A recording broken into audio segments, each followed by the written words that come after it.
જય દ્વારકાધીશ, જય દક્ષેશ્વર મહાદેવ। અમે આવ્યા છીએ આજ હરિદ્વાર। અમારા ભાઈ શ્રી અતુલભાઈ કામળિયા ધાવાગીર હાલ ઉના, જેમના તરફથી ધીરુભાઈ મોક્ષાર્થી અને સમસ્ત કામળિયા પરિવાર વતી મોક્ષાર્થ એક સપ્તાહ ચાલી રહી છે।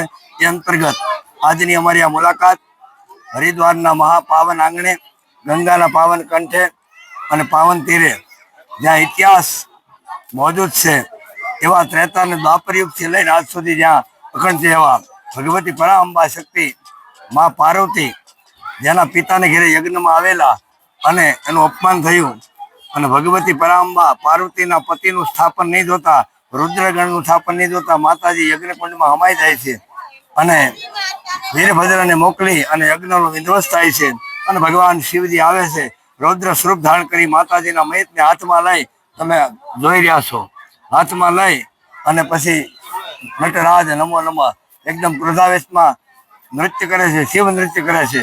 અને પછી બે થતા એમને થયું કે હવે ભગવાન વિષ્ણુ જો આવે તો થાય। વિષ્ણુ સુદર્શન ચક્ર વડે એના 52 કટકા કર્યા અને એ 52 પીઠની સ્થાપના થઈ, જેમાં મુખ્ય પીઠ આપણા ગુજરાતમાં અંબાજી માતાજી હૃદય થયા।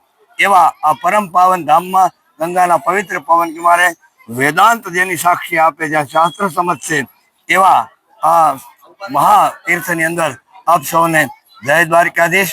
અમારા યજમાન અતુલભાઈને પણ ખૂબ ખૂબ અભિનંદન, અસ્તુ ધન્યવાદ। અને દક્ષ રાજાએ, આમ તો દક્ષ એટલે પાર્વતીના પિતા અને ભગવાન શિવજીના સસરા, એ દક્ષ રાજા એમણે પછી માફી માગી, એ મસ્તક કાપી નાખ્યું, બોકડાનું મસ્તક ધરાવ્યું અને પછી અહીંયા માનો કુંડ પણ હાજર છે અને રાજા દક્ષ, જેમની આ નગરી કનખલ, હરિદ્વાર, ઉત્તરાખંડ, અને એમણે અહીંયા એક સરસ મજાનો યજ્ઞ કર્યો, ભગવાન શિવની ક્ષમાયાચના કરી અને ભગવાન શિવની સ્થાપના કરી, જેનું નામ છે દક્ષેશ્વર મહાદેવ।